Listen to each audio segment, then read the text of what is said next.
여러분 자유라는 단어를 들었을 때 어떤 이미지가 떠오르시나요? 그 검색했더니 자유의 여신상밖에 진짜 안 뜨더라고요. 약간 그런 자유를 의미하는 그런 동상 같은 게 뜨던데, 좀 이제 우리가 생각했을 때 아무 간섭 없이 내가 원하는 대로 하는 것, 뭐 그런 것들을 떠올릴 수 있겠죠. 또 많은 사람들이 그렇게 또 생각할 것 같아요. 저 같은 경우는 이제 30대가 넘어서 부모님과 좀 다시 살게 되면서 이제 어머니가 이렇게 해라 저렇게 해라 할 때 제일 많이 했던 말이 내가 알아서 할게. 여러분도 많이 하실 것 같아요. 또 어떤 분은 이제 시간과 공간의 자유를 좀 떠올릴 수도 있을 것 같아요. 고등학교 때까지는 정해진 시간표야. 또 같은 장소에 이제 묶여 있지만 성인이 되면 뭐 어디를 가든 무엇을 하든 이제 자기의 선택이 됩니다. 물론 뭐 수업을 안 가든 직장을 뭐 빼먹든 조금 후폭풍이 있겠죠, 이제. 그리고 관계에서도 마찬가지인 것 같습니다. 그냥 부담 없는 관계가 좋아요. 이 사람 만나고 좀 저 사람은 안 만나고 전부 내가 선택할 수 있는 그런 자유를 많이 생각들 하실 겁니다. 그래서 우리는 자유를 보통 생각하면 내 기준, 내 감정, 좀 내 방식대로 사는 것이라고 이제 생각하기가 쉽습니다. 그런데 여러분, 이 자유가 이제 자유라는 것이 잘못 사용될 경우에는 나도 망가지고 다른 사람도 상처 입게 된다는 그런 이제 사실을 생각해 보신 적이 있습니까? 예를 하나 들어볼게요. 이제 이거는 이제 사람에 대한 예는 아니지만 우리가 물건을 조립할 때 이제 설명서를 무시하고 마음대로 조립하면 어떻게 되나요? 잘못 조립돼서 망가지거나 아니면 힘들게 처음부터 다시 해야 되는 경우가 생깁니다. 그래서 설명서가 괜히 있는 게 아니라 내 마음대로 뭐 하라는 게 아니라 만든 사람이 어떻게 하는지 가장 잘 알기 때문에 이제 그것을 좀 따라가는 것이죠. 이처럼 자유도 이런 것 같습니다. 아무렇게나 써도 되는 게 아니라 좀 목적과 방향에 맞게 사용할 때 진짜 제대로 작동하는 것이죠. 그렇지 않으면 나도 관계도 공동체도 무너질 수가 있습니다. 지난 시간에 우리는 이제 그리스도 안에서 자유가 죄에 끌리는 삶이 아니라 성령에 이끌리는 삶임을 나눴습니다. 오늘은 이 자유를 어떻게 사용하는 것이 옳은지 바울이 갈라디아서 5장 13절에서 이제 13절부터 15절에서 말하는 이 진짜 자유 사용법에 대해서 함께 나누어 보려고 합니다. 오늘 말씀에서도 바울은 우리를 하나님의 자녀로 부르신 목적이 무엇인지 먼저 분명하게 밝히고 있습니다. 갈라디아서 5장 13절 상반절입니다. 13절 제가 읽겠습니다. 형제들아 너희가 자유를 위하여 부르심을 입었으나 우리가 앞서 갈라디아서 5장 1절에서도 예수님이 우리를 위해 십자가를 지시고 부활하신 이유가 우리가 자유를 누릴 수 있도록 하기 위함이라고 들었습니다. 그리고 오늘 본문에서도 바울은 동일하게 우리의 부르심의 목적이 자유에 있다는 사실을 다시 한번 강조하고 있습니다. 그런데 여기서 주목해야 될 점은 1절과 13절에서 말하는 자유가 이렇게 좀 미묘하게 다르다는 것이에요. 1절에서는 자유롭게 하려고, 즉 어딘가로부터의 자유, 율법으로부터 벗어나게 하려는 그 해방의 의미가 강조되어 있다는 것입니다. 하지만 오늘 본 13절에서는 자유를 위하여 우리를 부르셨다고 합니다.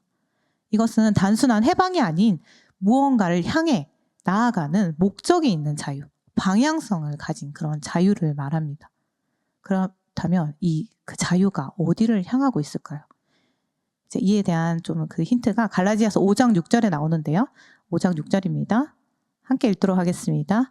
그리스도 예수 안에서는 할례나 무할례나 효력이 없으되 사랑으로서 역사하는 믿음뿐이니라. 즉 예수 그리스도 안에서 진짜 가치 있는 것은 할례 무할례 받냐 이런 것도 아니고 외적인 조건이 아니라 사랑을 통해 나타나는 믿음이라는 것입니다. 우리가 성령을 따라 살아갈 때 누리게 되는 참된 자유는 결국 사랑을 통해서 완성되는 자유라는 거죠. 이 말은 곧 우리가 흔히 생각하는 자유, 처음에 이야기했던 내 마음대로 내 이익을 위해 쓰는 자유가 아니라는 것입니다.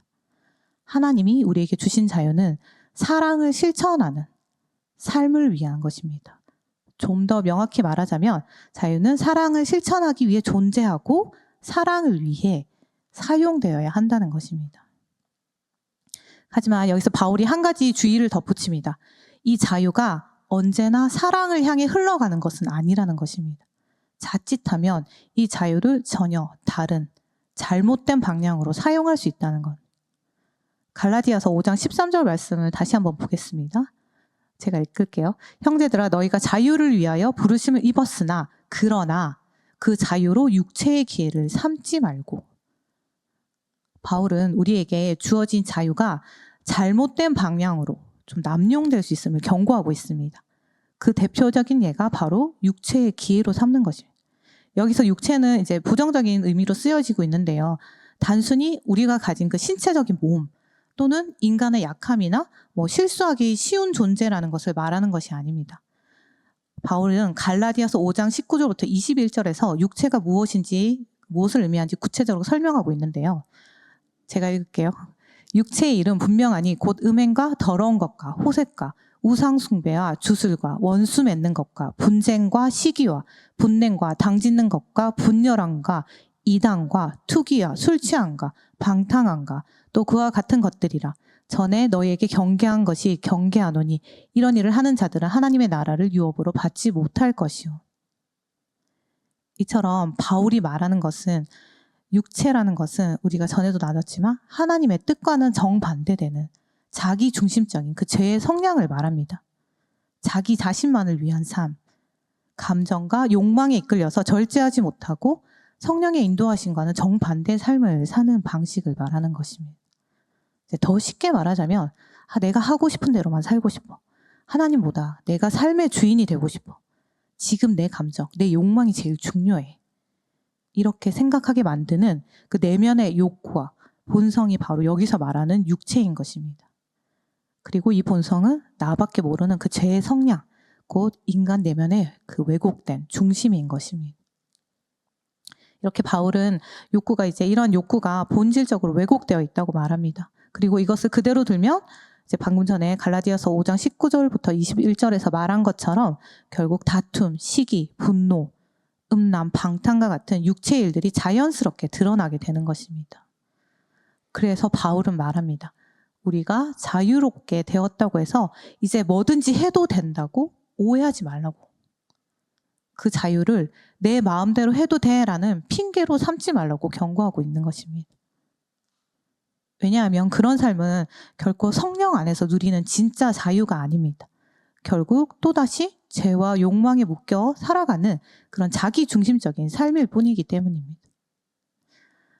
요즘 그 인별이나 이제 너튜브나 뉴스 기사 댓글창 이런 데 보면 많은 사람들이 자유롭게 자신의 의견을 남기는 모습을 볼 수 있습니다. 근데 그 표현들이 때로는 너무 날카롭기도 하고 조롱 섞인 경우가 많습니다. 누군가의 외모, 말투, 사소한 실수 하나가 순식간에 온라인에서 이제 웃음거리로 전락하곤 하죠. 예를 들어서 어떤 사람이 용기를 내어서 자기가 이제 긴장하면서 발표한 영상을 이제 올렸어요. 근데 그 밑에 이런 댓글이 달린 거죠. 이걸 용기라고 부르네? 막 크크크 하면서 이제 비웃거나 안쓰러워서 못 봐주겠네 라든지 자기 객관화가 너무 안 되네 이런 댓글이 달릴 수 있죠. 그래서 이제 어떤 사람은 또 그 밑에 누군가 또 달아요. 좀 선 넘은 것 같은데 아니면 이런 댓글을 달게 되면 또 밑에 막 달아요. 네가 뭔 상관인데 가던 길 가시죠. 표현의 자유인데 왜 그러냐. 내 마음이지. 이런 반응들이 돌아오기도 합니다. 하지만 그 말들 뒤에는 무엇이 숨어 있을까요? 바로 나는 틀리지 않았어 라는 우월감, 또 다른 사람을 깎아내리며 느끼는 자기 만족, 혹은 단순히 재미와 관심을 얻고 싶어하는 그 욕망이 자리 잡고 있는 경우가 많습니다. 그런데 그런 댓글 하나가 누군가에게는 존재 자체를 이제 부정당하는 깊은 상처가 될 수 있습니다. 심지어는 말로 누군가를 죽이는 죄까지로도 이어질 수 있는 거죠. 그래서 우리는 이런 말들을 통해 육체가 얼마나 쉽게 우리 삶에서 작동하는지를 보게 됩니다. 자기 중심성, 사랑 없는 자유가 어떻게 사람을 향해 흘러가는지를 눈으로 확인하게 되는 것이죠. 여러분, 자유는 마음에 떠오르는 말이나 행동을 아무렇게나 던질 수 있는 그런 권리가 아닙니다. 예수님을 통해 우리에게 주어진 자유는 상황 속에서 사랑을 선택할 수 있는 여유이자 책임인 것입니다. 지금 나는 성령이 주시는 사랑을 따르고 있는가? 아니면 내 안에 이기심과 판단을 따르고 있는지 한번 진지하게 돌아봐야 할 때입니다. 그래서 여러분, 성령 안에서 주어진 자유는 내 마음대로 살기 위한 도구가 아니라 그 자유는 사랑으로 섬기기 위한 능력인 것입니다. 그리고 이제 갈라디아서 5장 13절의 마지막 부분에 바울이 이렇게 말합니다. 그러나 그 자유로 육체의 기회를 삼지 말고 오직 사랑으로 서로 종노릇하라. 오직 사랑으로 서로 종노릇하라. 근데 이 말씀이 뜬금없이 등장한 것이 아니라 앞서 말한 이제 5장 6절에서 사랑으로서 역사하는 믿음뿐이니라는 그 말씀. 즉 그리스도 안에서 아까 말했듯이 진정 중요한 것은 사랑을 통해 나타나는 믿음이라는 것입니다. 그래서 바울은 참된 믿음과 자유는 결국 사랑의 모습으로 나타나야 한다고 계속 강조하고 있는 거예요. 근데 여기서 좀 궁금해질 수 있어요. 성경에서 우리는 율법에서 자유롭게 되었다. 율법의 종노릇 하지 말라고 했는데 왜 다시 종노릇 하라고 하시는 걸까? 이 자유와 종노릇이라는 이 말은 정반대처럼 들리죠. 하지만 바울은 오늘 이 둘이 충돌하지 않음을 분명히 말합니다. 성경이 말하는 여기서 말하는 종노릇은 억지나 강제가 아닌 자발적인 사랑의 섬김을 의미하기 때문입니다. 사실 성경에 보면 이런 사랑의 종노릇을 가장 먼저 보여주신 분이 계십니다. 바로 예수님이시죠. 빌립보서 2장 6절에서 8절은 이렇게 말합니다. 같이 읽도록 하겠습니다.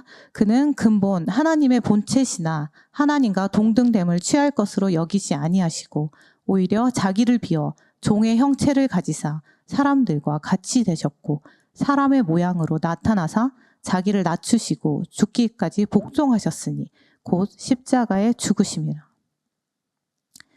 예수님은 하나님의 아들이셨지만 우리를 위해서 자발적으로 종의 모습이 되셨습니다. 그리고 우리의 죄를 해결하기 위해서 십자가를 지셨습니다. 억지로 하셨나요? 아닙니다. 사랑 때문에 선택하신 삶이었습니다. 오늘 이 서신서를 갈라디아서에 써온 바울 역시 예수님의 이 사랑을 알고 그 사랑을 삶의 내적 동기로 삼아서 그리스도의 종 노릇을 자처하고 있습니다. 그러니 우리 역시 마찬가지입니다. 예수님께서 이 보여주신 사랑의 종 노릇을 통해서 우리는 하나님의 사랑을 경험했습니다. 그래서 그 사랑이 우리 안에 흘러 들어올 때 우리가 억지로가 아닌 감사함과 기쁨으로 자발적으로 누군가를 섬기고 싶은 마음이 생기는 거예요. 그리고 이것은 성령을 통해서 지속적으로 우리 안에 부어지는 하나님의 사랑을 통해서 가능한 것입니다. 그렇게 우리는 자유 안에서 사랑으로 종노릇을 할 수 있게 되는 것입니다.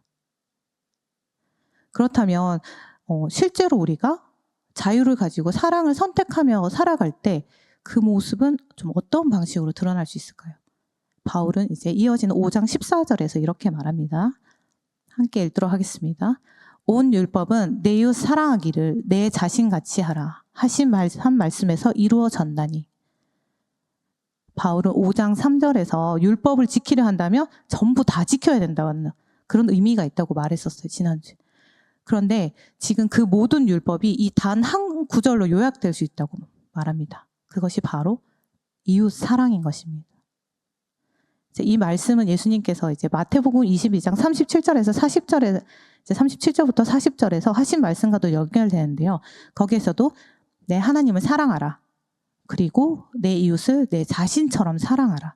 이 두 계명이 율법과 선지자의 강령이라. 즉 사랑은 율법의 요약이고 목적이고 완성입니다. 우리가 모든 율법을 조항을 다 기억하지 못하더라도 우리 행동의 출발점이 사랑이라면 우리는 이미 율법을 이루고 있는 것입니다. 그런데 이 사랑이란 게 사랑이 뭐예요? 말했을 때 여러분도 굉장히 막연하게 느껴질 수도 있을 거예요. 그렇다면 바울이 말한 네 자신같이 사랑한다는 것은 무엇을 의미할까요? 이 말은 단순히 호의를 베풀라는 정도가 아니라 이 자기중심적인 삶에서 벗어나라는 뜻입니다. 예수님은 자기 자신을 희생하며 사랑하셨습니다. 자신의 권리와 위치를 내려놓고 우리의 자리에 내려오셔서 우리의 입장에 서셨습니다. 그것이 바로 나처럼 여기는 사랑인 것입니다.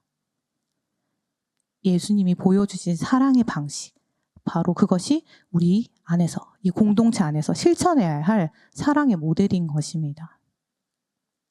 예를 들어서 이제 친구가 고민 이야기를 하고 있어. 오늘 이런 일이 있어서 너무 힘들었어 이러는데, 야, 너만 힘든 거 아니야. 나도 힘들어 하며 대화를 자기 이야기로 가져가는 것도 좀 자기중심적인 태도일 수도 있죠. 또한 상대의 상황을 충분히 알지 못하면서 그건 네가 문제야 라며 단정짓는 태도 역시 그렇습니다. 또 내가 불편한 건 싫으면서 또 진심이라는 이름으로 타인을 상처 주는 말, 또 내가 경험하지 않았다고 별일 아닌 것처럼 넘기는 태도, 이 모든 것이 내가 중심인 삶의 모습인 것입니다. 그러니 이제 그런 삶에서 벗어나야 합니다. 저 사람이라면, 저 사람이 나라면 어떻게 느꼈을까? 내가 외로울 때 누군가 다가가 주길 바란다면 먼저 다가가 말을 건네십시오. 내가 실수했을 때 이해받고 싶었다면 다른 사람의 실수도 품을 수 있는 마음이 필요합니다. 이처럼 사실 사랑은 막 거창한 행동은 아닙니다. 누군가 나에게 먼저 해주었을 때만 갚는 것이 아니라 예수님이 나를 먼저 사랑하신 것처럼 먼저 다가가고 먼저 이해하고 먼저 용서하는 것입니다. 그런데 만약 우리 공동체 안에서 이 사랑 없이 자기 중심적인 방식으로 살아간다면 어떤 일이 벌어질까요? 바울은 5장 15절에서 이렇게 말합니다. 같이 읽겠습니다. 만일 서로 물고 먹으면 피차 멸망할까 조심하라. 이 말씀은 굉장히 현실적이고 경고처럼 들린, 서로를 향한 비난, 비교, 경쟁, 무관심, 겉보기에는 자유롭게 사는 것 같지만 실제로는 공동체를 서서히 무너뜨리는 행동이라는 것입니다. 지금 영상을 하나 볼 건데요. 잠시 틀어주시겠습니다. 쇼츠 하나 가져왔는데